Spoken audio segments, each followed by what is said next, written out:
What's going on, beautiful people? Thank you for your time. Thank you for being a part of this journey. And once again, you're back for another Mental Max Out podcast. And I'm always so excited when you do decide to come back and just share this time on this journey because we are traveling somewhere together of just a deeper sense of who we are. And I'm so thankful that you decided to spend it with me. Before I go any further, I'd like to address something. You know, if this isn't your first time, you're used to hearing another voice. But moving forward, you're going to hear my voice a lot more because Amy and we had a huge talk and there were some topics that we were starting to get into. There were some things that we were starting to discuss and she just did not feel comfortable about talking about them. She didn't feel okay with doing that. And the last thing I would ever want to do is make someone feel uncomfortable about who they are and about where I want them to go. So we decided that she ran her leg of the race and she passed the baton off to me. And so I'm going to be taking us on this journey and continuing on a little bit further. And you know, it was kind of actually a good transition because when I started thinking about it, I started thinking about the need for change.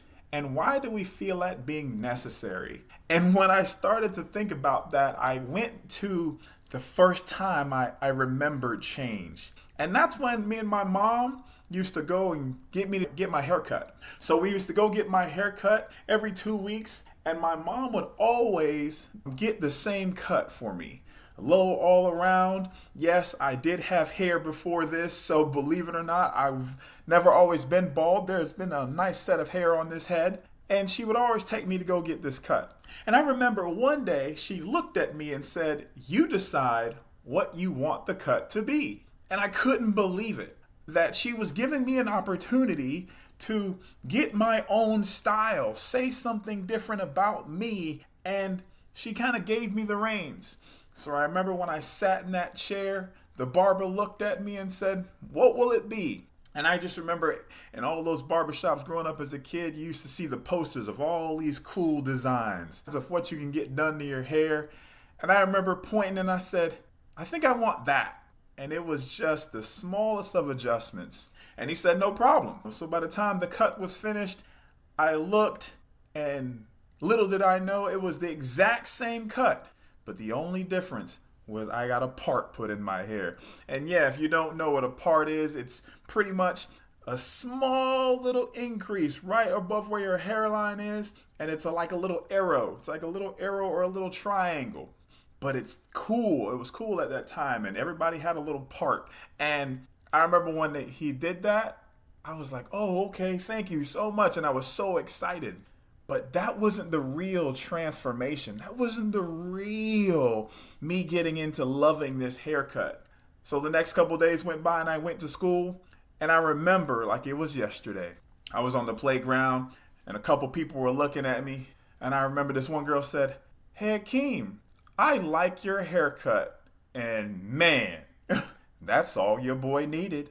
Because from that point on, I knew I had a style that I felt comfortable with. And so every time that haircut day came up, I said, "Can I get the cut with the part in it?" Because I wanted that same compliment.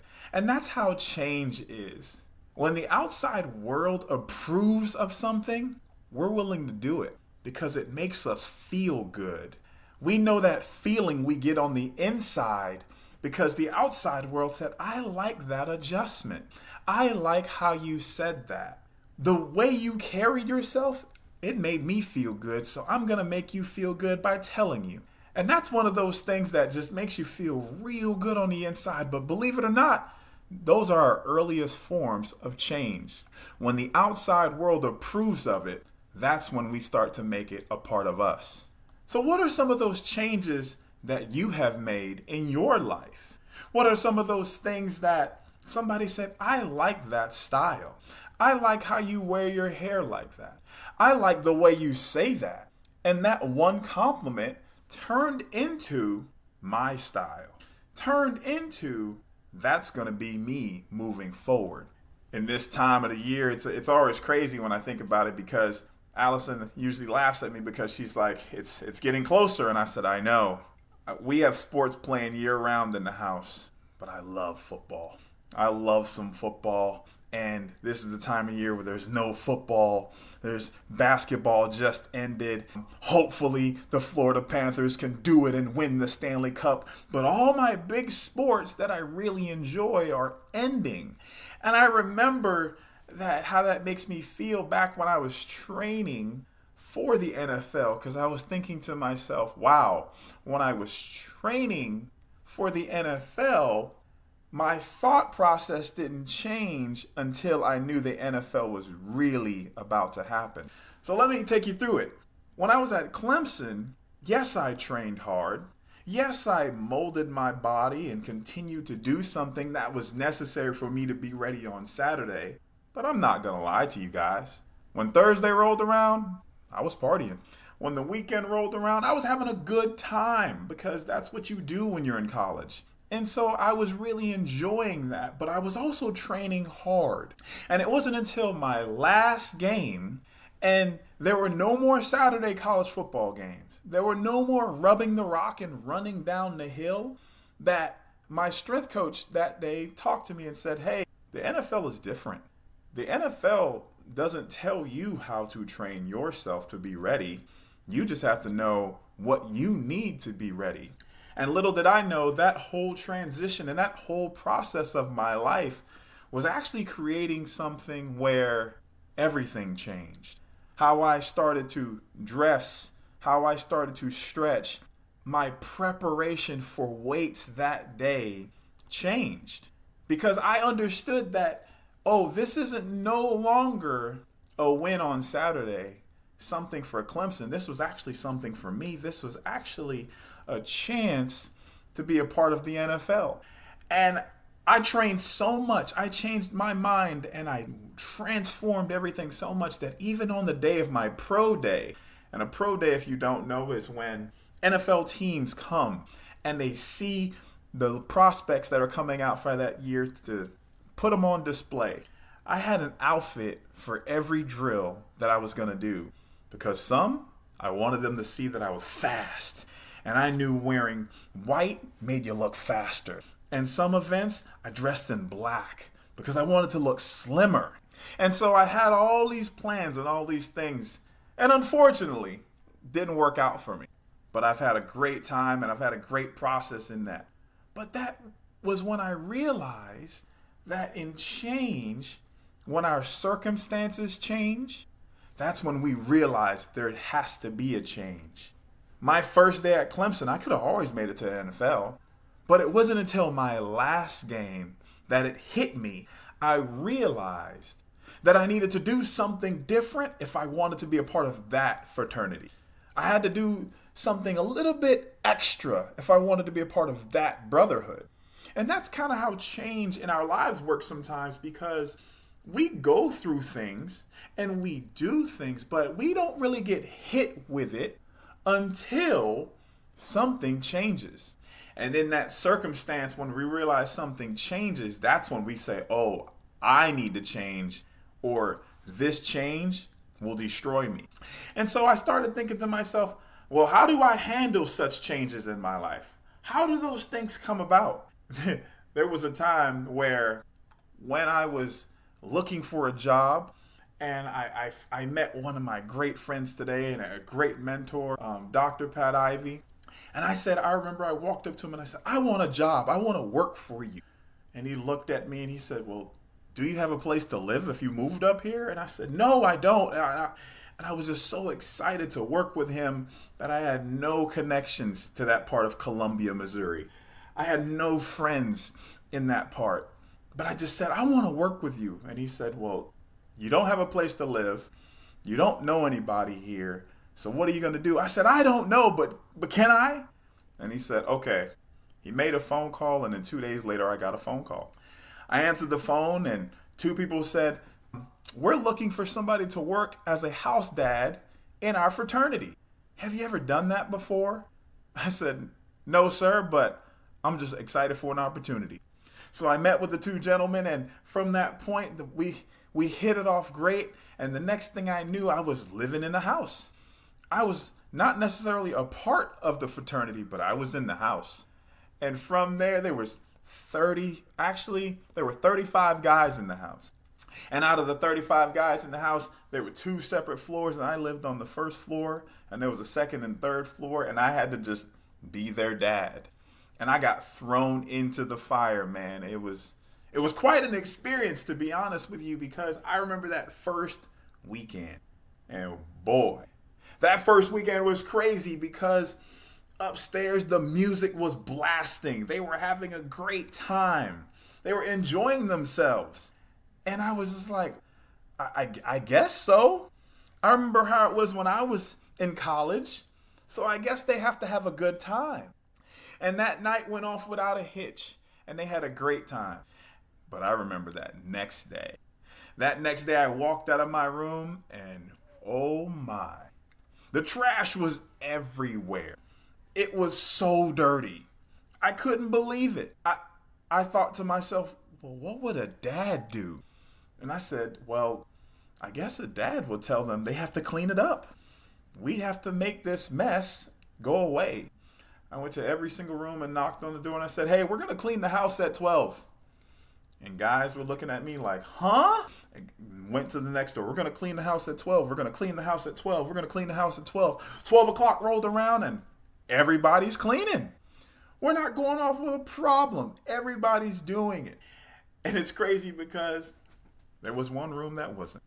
And as you learn more about me, I kind of lost it on them. And I said some things and I said, if you got a problem with me, you better let me know to my face.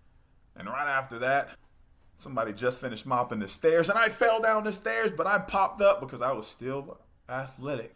And I said, get back to work. Because a couple weeks later, they all said, hey, that was so crazy because you told everybody to clean, but traditionally only freshmen clean. And we had a good laugh about it. But in those moments, when you're thrown into change, even if you don't know what's happening or how to deal with it, sometimes you have to lean into it and just embrace it as you go on. Because you're going to make mistakes. There's going to be some things that rub you the wrong way, that you don't quite agree with, but you still have to go through it anyway. Because at the end of the day, those are the changes that we need to put into our lives. Those are the things that will move us forward. When we look at change, sometimes it scares us because it's so unknown. It's so, I don't know when it's going to happen. And sometimes, if you're like me, we even kid ourselves into thinking we could control change. There was a time when, before Serena was here, Allison and I, those eager parent, me as that first time dad, I was always telling Allison, I think it's so weird that when we do an ultrasound, it's months before you do the next one. And we got to crunch time. We were in the 35, 36, 37, and we were actually going every week. So it made it a lot better. And I remember this one particular time we went in, and when we went in, they said, hey, your blood pressure is kind of high.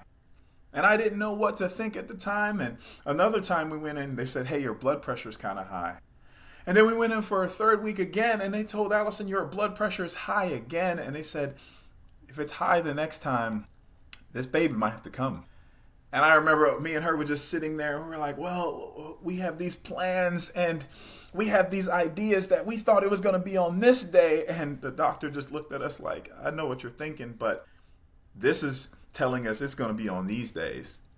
So we went in there for another regular routine checkup, and her blood pressure was high again. And so the doctor that read the reading said, hey, I'm going to need you to go to the hospital. And so then when we went to the hospital, well, actually before that, we went out to have a lunch. And I remember looking at Allison and I said, I think we're going to have this baby today. And let me tell you, if you're that logical one in the relationship, some things you probably just don't need to say. Because when I said that, it brought panic. It brought these different thoughts to her mind. And I wasn't trying to do that, but it just did. Because the change was now in our faces. The planning of we have a few more weeks to get ready was fast forward to today. And so then we actually went to the hospital, emergency C-section. We had these things happen and people were running in the room, but Everything turned out great. And let me tell you, that change, not only did it get sped up, but when you see that baby for the first time, that change is instant.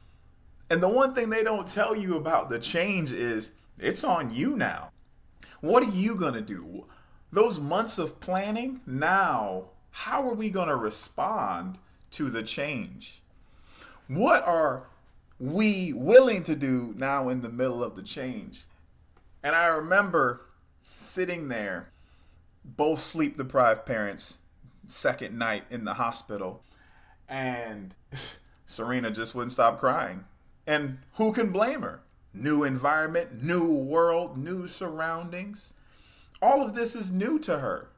So of course it's different. Of course it's something she's not used to, and she's just a little out of the sorts. And I just remember looking at Allison and I said to her, save yourself. We were both so tired. And she looked at me and said, are you sure? And I said, yeah, you didn't sleep the night before. And it was just me and Serena.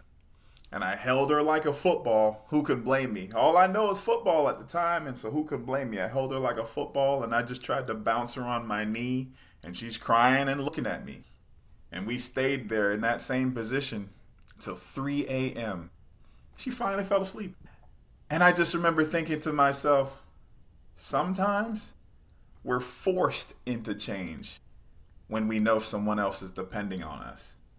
I was more than willing in that time to rock her to sleep, to stay with her if she did not sleep the entire night, because I knew Allison needed it. I knew Allison was in a position where she had nothing left.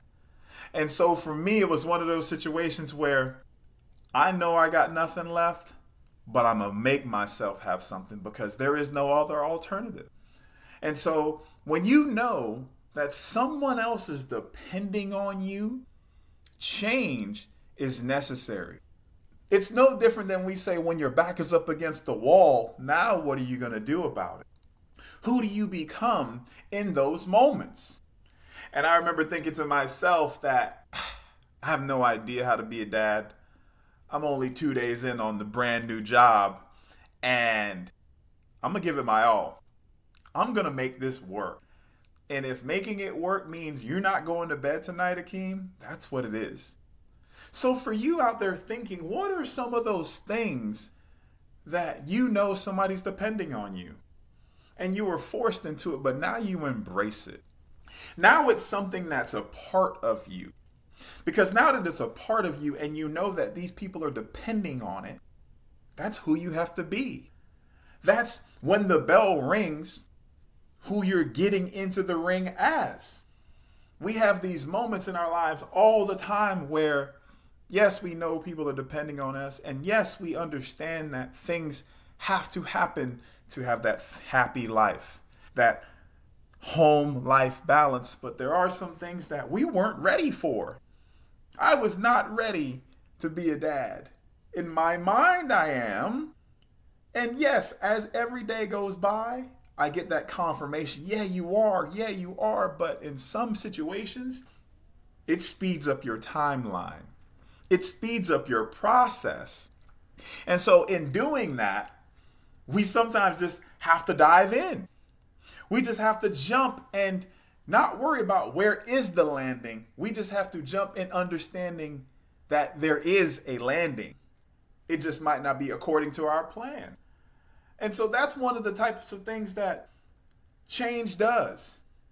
Yes, it's hard at times. Yes, it's something very difficult at times, but it's necessary because it molds you. It shapes you. I love to see how things are made. And one of my favorite shows that I love to watch is Forged by Fire. It's a show that they take these specialists, people that make weapons, and they have to make it from scratch. They'll tell them, you have 20 minutes to find any metal in this junkyard and make it into a knife. And they're scrambling, putting things together, And you're like, how is this bolt and how is this hubcap and rim gonna make a weapon? And in 20 minutes, every time, it's like magic. They do it. A weapon is formed. Something is made. And for the viewer like me, I'm sitting there in amazement to myself saying, oh my gosh, they made that in 20 minutes? Well, actually, that's the end part. The process that they do is they give them an hour for design. They give them an hour for searching. Then they give them a prep time. Change is like that. Throughout every day we go through our lives, there's a prep time. As you're listening to this right now, your prep time before you go to work is happening. Your prep time before you walk through that house and those kids start pulling at you, your significant other needs something from you, there's that prep time. Then they have that gather your materials time. Throughout every one of our experiences, we have that gather your materials. So when you went through that heartbreak, that was gathering your materials. When we went through that lowest point in our lives, that was gathering our materials. Because in gathering our materials, we understood that you're going to need something to make this. It's just something you thought about, but now the materials have to be made together. And then it's the craziest part, the forging part. You have to make it hot enough in order to get all of these metals to get together. All of these experiences, times, victories, defeats, things we want to forget have to be melded together. But guess what? It takes heat. It takes pressure. And you see these people working on these metals and they're pounding these metals because it has to be shaped. Change is like that. There's some times where we're not ready for it. Sometimes we don't even want it. And guess what? The temperature gets turned up hotter. You start to feel it even more, that pressure, because we need to be shaped into something. And then, now that we're being shaped into something, it has to be worked on. That's what change does to us. It's working on us. It's making us into this person that your significant other could look you in the eyes of the saddest time. And there's no doubt, because of your experiences, they know we're going to make it to another day. You've worked yourself to such a position in your company that it might not be looking too good right now. But guess what? Your experiences that the company hasn't seen 10 years ago doesn't even compare to this. This is easy. They should have been there 10 years ago when you were really going through something. That's when you were being shaped and molded. Those transitions, experiences, and things in our lives are the very things that are changing us. Sometimes I truly hear when people talk about change as it's, why today? Why me? Why am I being put through this situation where this change is happening? And sometimes I just want to go up to them and say, but that change is your change. It's the situation that is meant for you. And right now, you're being shaped into the perfect weapon, the perfect object that can handle that situation. That people can look at that situation in amazement and say, this is the perfect tool, the perfect moment to make us find a way through this situation. So as you're going forward today, embrace those moments of change. Dive into those moments of change, not worrying about the landing, but dive into those moments of change because you know there is a landing. You're operating on faith that the change you're willing to do is not only shaping you, but it's changing your loved ones around you. It's helping to mold your family, your significant other, looking into their eyes and saying, we're gonna find a way because you've been forged by fire. I'm so excited because we're continuing on this journey, and don't make this your last time. And for those people that if you do decide to come back, share this with someone else because they might need to hear that this change is necessary for them. I'm so excited for what we're going to do together. Not because I want you to think like me, but because I want you to think differently. And if we can think differently, then we can really make some changes happen.